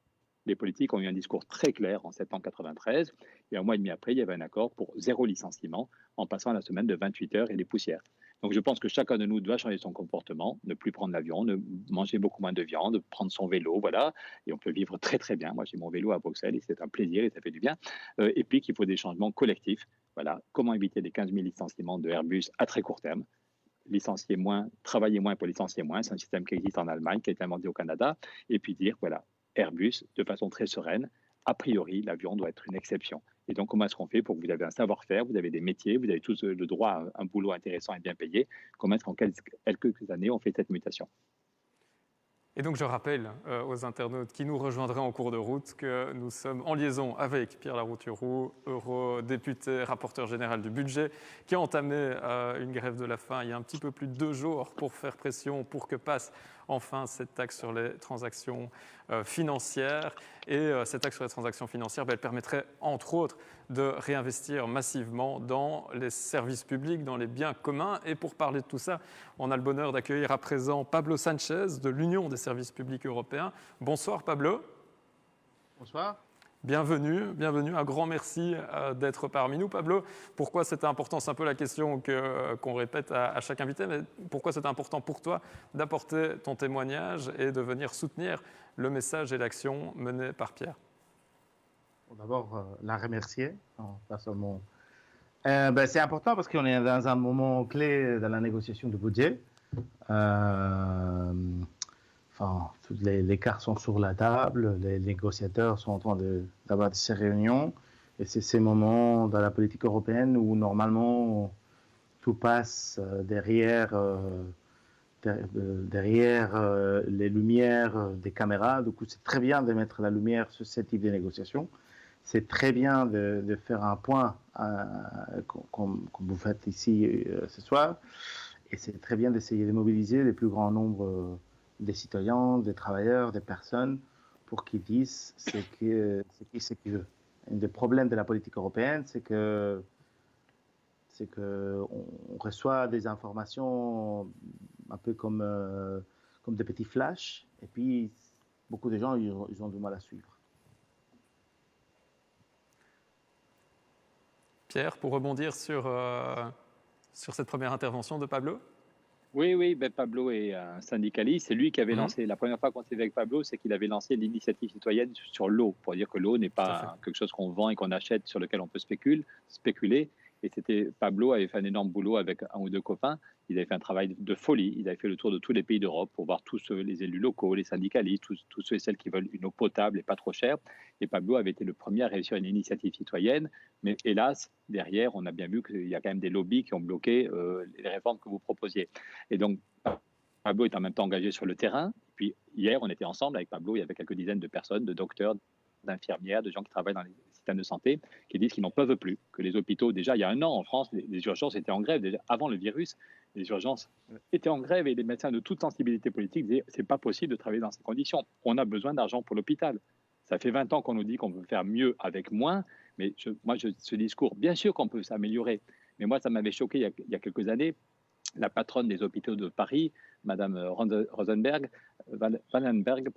avait fait son dernier grand discours comme présidente des hôpitaux de Paris, comme directrice générale des hôpitaux de Paris, en expliquant devant le MEDEF qu'il fallait faire plus avec moins. Faire plus avec moins. Elle avait répété 8 fois son discours et d'une beauté dans le discours, faire plus avec moins. Devant le MEDEF, voilà, l'hôpital doit faire plus avec moins. Et puis 1 mois après, elle démissionnait des hôpitaux de Paris et elle allait dans un grand groupe privé de maisons de retraite. Et là, elle a commencé par lever, je crois, 800 millions d'euros de plus en disant aux actionnaires, j'ai besoin de 800 millions d'euros, mais vous inquiétez pas, ça va être très rentable. Les maisons de retraite pour les gens aisés, c'est très rentable. Donc j'ai trouvé ça monstrueusement scandaleux. Rosemary Van Arenberg, voilà, je suis fatigué, mais voilà son nom. J'ai trouvé ça absolument scandaleux. Quand on parle de l'hôpital public accessible à tous, et c'est une des chances en France ou en Europe globalement, que vous soyez SDF ou que vous soyez cadre ou député, si vous avez un problème cardiaque, vous êtes opéré gratuitement par le meilleur chirurgien cardiaque. Alors qu'aux États-Unis, on vous demande votre carte bleue et on vous demande de... Voilà. Donc je trouve que c'est une des chances. Il y a plein de choses qui ne vont pas bien en Europe, mais c'est vraiment une des richesses, c'est notre système d'éducation, c'est notre système de santé. Et j'avais trouvé ça monstrueux, alors qu'on était un peu dans les mêmes réseaux, il y a un moment, elle était pseudo-centriste, cette dame, c'est de dire qu'il fallait, pour les services publics, faire plus avec moins d'argent, toujours moins d'argent, et que dès qu'elle est dans un grand groupe privé, elle a une stratégie courageuse, c'est ambitieux de lever 800 millions d'euros d'investissement, et elle promet aux actionnaires qu'ils auront un truc qui va bien cracher de la rentabilité.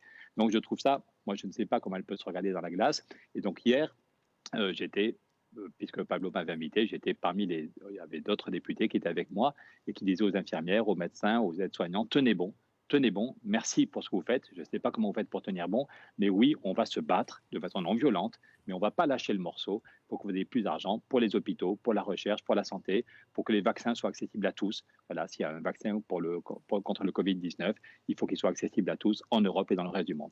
Donc, merci à Pablo pour son action et merci pour son soutien à notre action de ces semaines.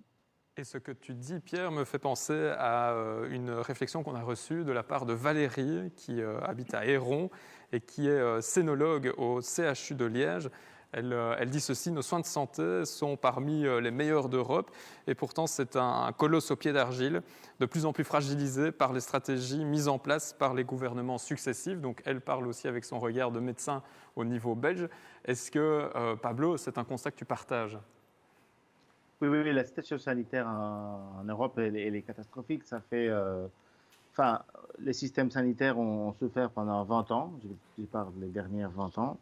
On est arrivé dans une situation, dans les estimations de la Commission européenne en 2012, si je ne me trompe pas, il y a un rapport Gastein où on parlait qu'en 2020, il y a 8 ans, on parlait de ça au Parlement européen, il y aurait entre 1 et 2 millions des manques des personnels sanitaires dans tous les échelons. Après, on a eu la crise qui a explosé 2012-2013. Il n'y a rien qui a été fait. Il y a eu des coupes budgétaires. Il y a eu le semestre européen qui a proposé, pays après pays, il faut réformer, et ça dans le langage européen, ça veut dire il faut faire plus avec moins pour suivre un peu la ligne. Et en 2020, les Covid a été un peu l'accident qui exprime les besoins qui existaient de quelque chose allait craquer. Et évidemment, tous ceux qui sont sur le terrain, ils se rendent compte qu'on n'a pas d'équipement. J'ai une petite anecdote, si vous me permettez. Bien sûr.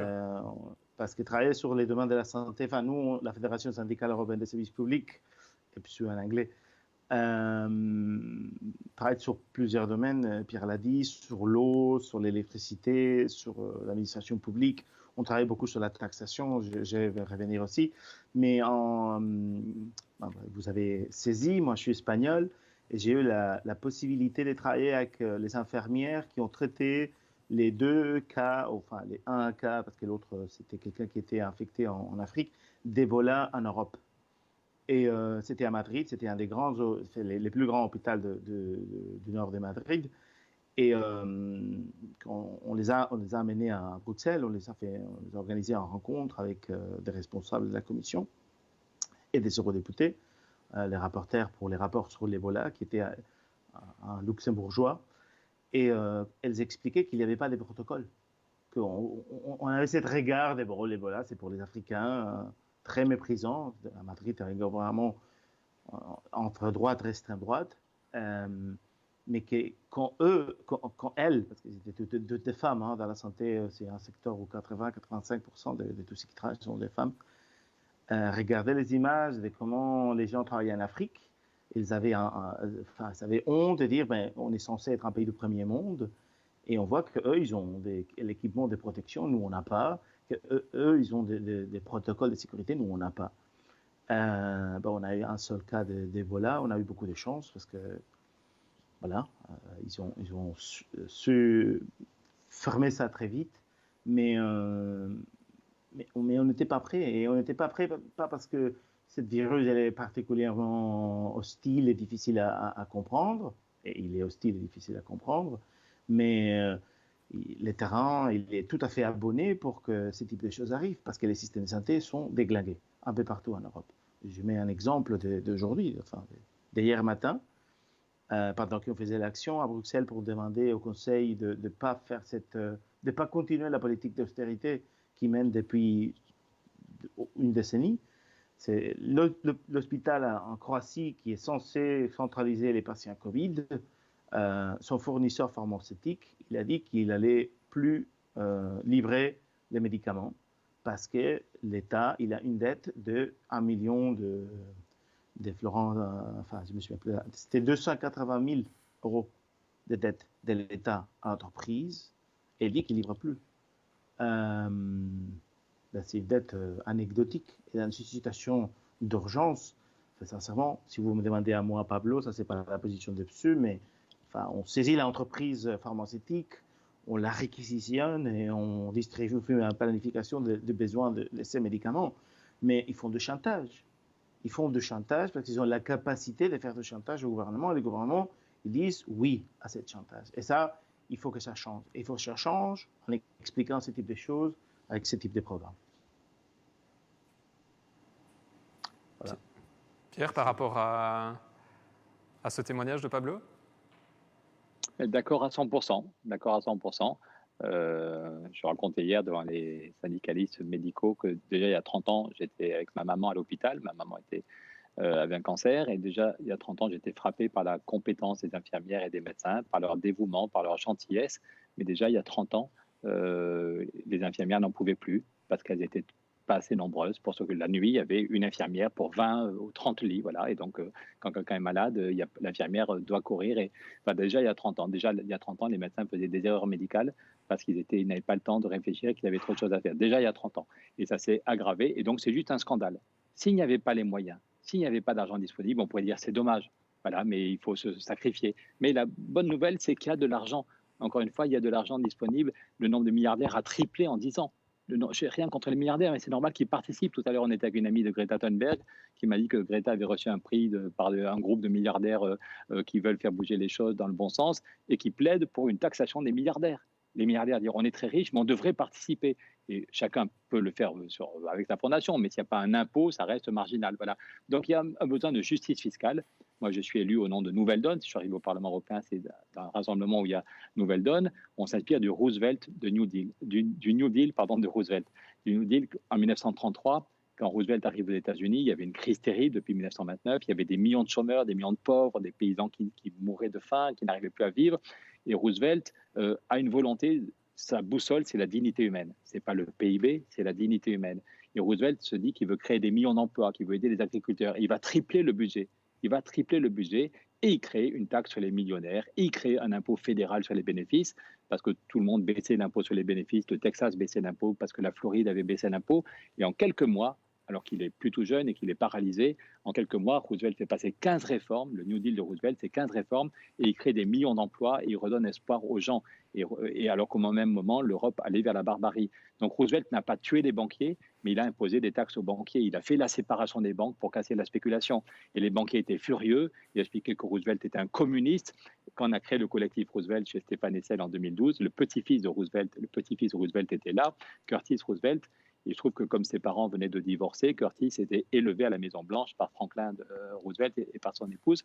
Et donc, il nous racontait des choses sur comment ça se passait à la Maison-Blanche, y compris des choses rigolotes, que quand Churchill arrivait, Madame Roosevelt disait « on planque les bouteilles », mais ça c'est moins politique. Mais surtout, il nous expliquait comment Roosevelt était détesté par les banquiers. Il y avait un discours de Roosevelt où Roosevelt disait « les banquiers me détestent, jamais je n'ai vu autant de haine, mais j'accepte leur haine parce que je sais que je travaille pour le bien commun ». Et Roosevelt a été réélu tant qu'il était vivant. Il parlait à l'intelligence des gens. Toutes les semaines, Roosevelt disait « mes amis, je vais vous expliquer comment marchent les banques. Et voilà la réforme des banques que demain je fais approuver par les parlementaires.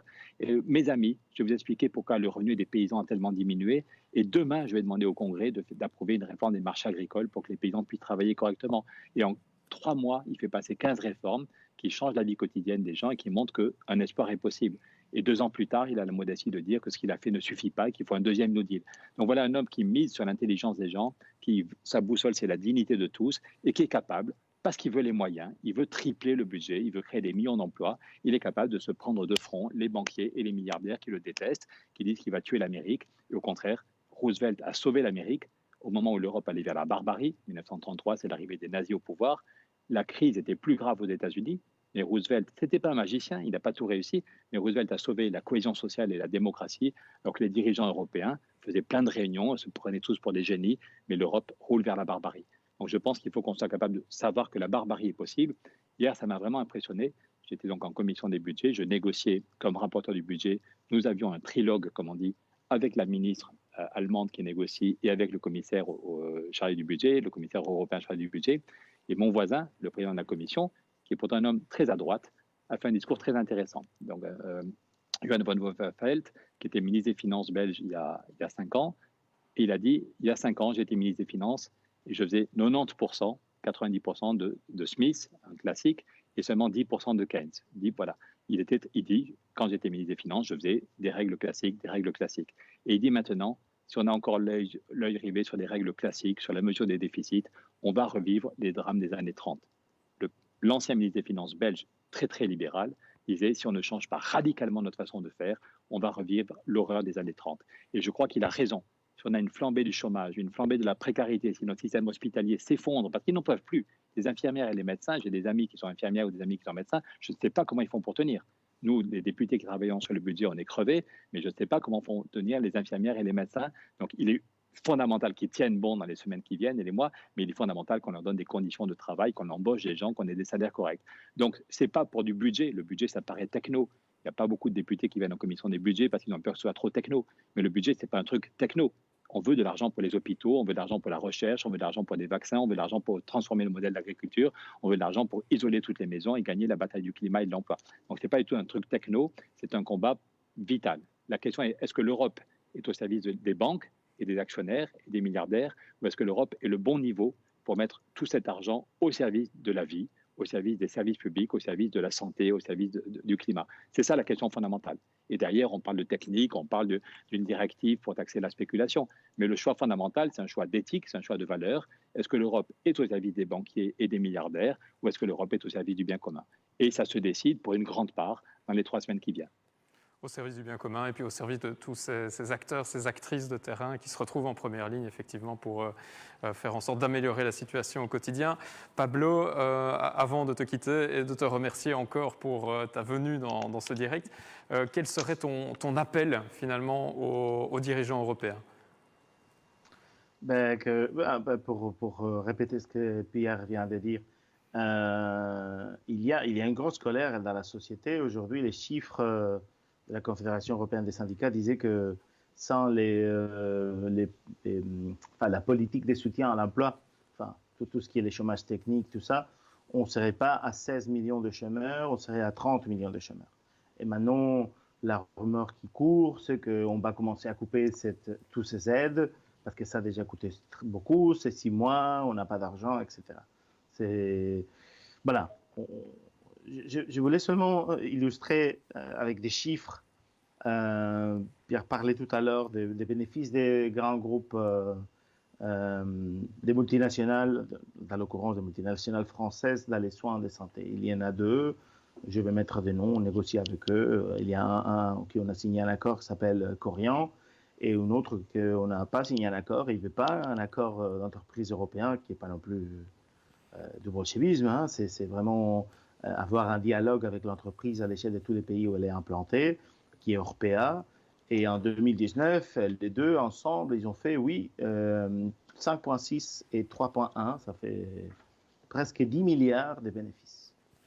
Je veux dire, parce que ce qu'on demande à la Commission pour la santé, c'est qu'il ne coupe pas de 9 400 millions à 1 700 millions et qui met 7 000 millions sur la table pour la santé et pour les budgets.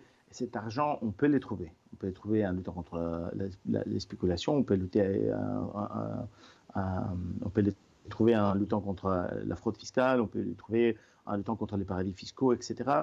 Mais sincèrement, ce n'est pas une question d'optimisme ou de pessimisme, c'est une question qu'aujourd'hui, dans la plupart des gouvernements en Europe, dans beaucoup de groupes parlementaires au sein du Parlement européen, la pensée, elle est tout à fait dans une autre dimension, d'une autre dimension par rapport aux gens. L'autre jour, j'écoutais les comités des marchés intérieurs et il y avait un rapport d'initiative où les libéraux, il revient encore à réouvrir la directive service et essayer que les marchés intérieurs soient capables de gérer tout ce qui est santé, tous les services d'intérêt général, les services publics, etc. Il y a des gens que même avec une crise comme celle qu'on est la plantée, avec 16 millions de chômeurs, et voilà, on pourrait avoir 30, on pourrait avoir 35 millions de chômeurs si la pandémie continue, et eux, ils veulent libéraliser encore à nouveau. Du coup, voilà, du coup, sincèrement, il faudrait que 300 députés se mettent en grève de la faim pour que les choses commencent un peu à bouger autrement. Mais il faut pas lâcher le morceau. Je pense que quelqu'un avait, il y a 5 minutes, quelqu'un disait ça. C'est important. Il faut être, comment dire ça, c'est un peu messianique ce que je vais dire, mais il faut être convaincu qu'on a raison. On a les arguments, mais on va pas seulement convaincre les gens, on doit être convaincu que la situation telle qu'elle est, elle ne peut pas continuer. Il faut changer la donne. Il faut vraiment changer certaines des structures de base de ces systèmes économiques. Sinon, on va droit vers les murs. Et un des éléments très clairs à remettre sur les priorités de nos sociétés, c'est les services publics, les soins de santé, l'éducation, les transports publics, et repenser comment les choses. Je voulais vraiment terminer avec ça. Il y a des expériences, surtout dans les années 70, 70, où les travailleurs, Pierre parlait d'Airbus, il y a une usine qui faisait les réacteurs de pas mal de choses au Royaume-Uni, qui s'appelait Lucas, Lucas Aerospace. Et les travailleurs de l'entreprise, ils ont présenté un plan l'année exacte, j'ai des doutes, mais je pense que c'était en 1971, pour faire des éoliennes, pour retransformer les réacteurs de plusieurs avions militaires. On peut, les turbines, ils tournent d'un côté, on les fait tourner de l'autre, et on profite du vent, et on génère de l'électricité propre. C'était un moment où le Royaume-Uni avait un débat sur les charbons qu'il fallait sortir, etc. Il disait, faisons ça, mettons les gens qui travaillent dans les mines à faire ce type de choses, faisons cette transition juste, pour utiliser les termes. Cet plan, qui s'appelait les Lucas Plans, a été mis dans un placard, et maintenant, ça revient à force, parce qu'ils disent, mais ces gens, ils ont l'expertise. Même, pourquoi on ne demande pas aux travailleurs des Airbus de dire, bon, cherchons comment on peut faire des avions qui ne polluent pas. Qu'est-ce que ça coûterait? Qu'est-ce que ça va... Voilà, il faut changer la manière de penser nos sociétés, et il y a beaucoup encore de gens dans le monde politique qui sont seulement souciés par les chiffres d'affaires des groupes qui font du pognon, des soins de santé, ou qui font du pognon de la fin de la vie, ou qui font du pognon qui soucent de l'éducation publique, etc. Il faut vraiment toute une autre optique. Je pense que la plupart de la population, elle est prête à écouter ce type d'idées. Et on a vraiment, il nous faut un peu trouver les liens pour faire ces idées populaires. Je pense qu'on a commencé à voir ça avec les mouvements pour le climat et toute la jeunesse. Enfin, un peu la pandémie a mis ça à l'arrêt. Mais je pense qu'il y a, dans ces continents et partout dans le monde, il y a des millions de personnes qui commencent à réfléchir qu'il faut changer les choses et que les services publics doivent être à la base de ce type de changement, parce que voilà, c'est des choses que l'écrasante majorité des gens veut un logement digne, une santé de qualité. C'est pas des grandes choses, c'est pas des grandes demandes, c'est vraiment, les gens veulent avoir une école près de chez eux, où il y a une bonne éducation, un hôpital bien fourni, une vie digne, et ça passe par les services publics. Du coup, on va continuer la lutte, on va essayer de faire des initiatives citoyennes s'il faut, et on va continuer de défendre voilà, des services publics et les droits humains. Et à nouveau, merci pour l'invitation. Merci à toi, Pablo. Muchísimas gracias, vraiment. Muchísimas gracias. D'avoir été des nôtres. Il nous reste quelques minutes pour conclure. Pierre, j'avais envie de boucler la boucle pour ce live avant de nous retrouver demain pour un nouveau direct avec cette citation d'Ivan Kordic parmi nous. Il y a des braves qui refusent que l'on tue l'esprit et l'âme. Pierre, comment as-tu envie de porter cette citation et comment te sens-tu vivant à travers l'esprit et l'âme? L'histoire de l'humanité, tous les progrès qu'on a fait depuis 2000 ans ou 3000 ans ne s'expliqueraient pas s'il n'y avait pas des hommes et des femmes qui voulaient vivre en conscience. C'est comme ça que j'ai fini avant-hier devant la commission des budgets quand j'ai expliqué que je faisais grève de la faim. Je disais en 1989, Adam Michnik disait « En chacun de nous, il y a une conscience qui nous pousse à dire ceci est bien, ceci est mal et à agir pour le bien, à refuser ce qui est mal. » Donc j'ai dit à mes amis députés, vous devrez en conscience, je ne vous demande pas de faire la grève de la faim, mais je vous demande de tenir bon et de dire non à un budget totalement insuffisant pour la santé, pour le climat, pour l'emploi. Et chacun de nous dans sa vie, moi je suis député depuis un an, ça peut arriver à n'importe qui, mais chacun de nous, voilà, heureusement la société tient bon parce qu'il y a des milliers d'hommes et de femmes qui tiennent bon au niveau local. C'est ceux qui font du soutien scolaire, c'est ceux qui vont voir des prisonniers en prison, c'est les infirmières et les médecins qui tiennent bon. Voilà, chacun de nous, on est des millions à être engagés pour humaniser. Certains c'est au niveau local, d'autres c'est dans des associations, d'autres c'est comme élus pendant quelques années, qu'on nous confie une responsabilité d'élu. Mais heureusement, on est des millions, malgré la fatigue, malgré les déceptions, malgré on a voté pour Tartampion et puis il nous a déçus, il nous a menti. Donc effectivement, il y a beaucoup de gens qui ne croient plus à l'action politique et c'est bien dommage. Mais heureusement, on est des millions à tenir bon sur ces valeurs de dignité humaine. C'est ce qu'a dit Pablo. L'essentiel, c'est que chacun ait une vie digne. Le but de notre vie n'est pas d'être milliardaire, le but est qu'on transforme la société pour que chacun et chacune puisse vivre dignement, puisse vivre pleinement. On n'a qu'une vie, voilà. Et c'est d'autant plus scandaleux qu'on n'y arrive pas, qu'on aurait tout pour vivre dans des pays de cocagne. L'Europe n'a jamais été aussi riche, l'Europe a cette richesse intellectuelle, financière, technologique, en termes de santé. Donc on aurait tout pour vivre heureux, c'est une question de partage. C'est notre espagnol, c'est pas Pablo, c'est Federico Mayor, j'ai dîné avec lui à Madrid il y a quelques temps, qui disait « partage, c'est le mot-clé ». Partage, c'est la solution. Partage des richesses, du travail, partage de la responsabilité du pouvoir, partage dans la convivialité au niveau local, partage entre les pays du Nord et les pays du Sud, un partage juste, c'est ça sans doute la clé dans plein de domaines. Et c'est pour ça qu'on se bat au niveau du Parlement européen, c'est pour un partage juste. On ne va pas tuer les milliardaires, on ne va pas tuer les traders, on veut un partage plus juste de la richesse pour que tout le monde puisse vivre dignement. Donc, encore merci à chacune et chacun. Vraiment, ne vous dites pas c'est Pierre qui fait le job ou c'est Pablo qui fait le job, que chacun et chacune prenne quelques minutes. Pour de vrai, prenez quelques minutes demain ou après-demain pour appeler des amis en disant est-ce que tu as vu le combat du Parlement européen? Est-ce que tu as vu les vidéos de Pierre? Est-ce que tu les as retweetées? Ou est-ce que toi-même tu fais une petite vidéo? Si chacun de nous appelle 3 personnes, juste, on dit que pour être en forme, il faut 5 fruits et légumes par jour. 5 fruits et légumes. Mais déjà, si on appelle les 3 personnes pour dire est-ce que tu as vu ce qui se passe? On n'a que quelques semaines pour faire bouger les choses. Je suis sûr que ça peut faire boule de neige et qu'Emmanuel Macron peut accepter. Merci à tous, on continue le combat. On se retrouve demain, après-demain, lundi, tous les soirs à 18h, avec à chaque fois des témoignages super intéressants. À bientôt, bonne soirée. Merci beaucoup Pierre, à demain et on continue, c'est vrai, on continue le combat. J'ai ressorti la pancarte, on continue les partages aussi, continuez à aller sur taxonlaspéculation.eu, à interpeller vos chefs de gouvernement pour leur dire que vous avez une solution et puis n'hésitez pas à partager ce direct autour de vous et puis à revenir demain et à continuer à partager vos réflexions qui nous permettent aussi d'avancer dans la discussion et dans l'action. Merci beaucoup de nous avoir suivis, merci à la Régie TV pour la réalisation. Merci à toute l'équipe de Pierre. Ils font un boulot formidable dans des conditions assez rock'n'roll, il faut l'avouer. Et puis, merci à toi, Pierre. Tiens bon, parce que l'air de rien, tu n'es pas dans la chambre de Greta Thunberg. Ça pourrait, mais non, tu es bien au Parlement européen et tu poursuis ta grève de la faim. On te retrouve demain pour un nouveau point et faire suivre l'évolution de tout ça en espérant que ça aboutisse enfin, cette taxe sur les transactions financières. À bientôt, à demain. Au revoir. À demain.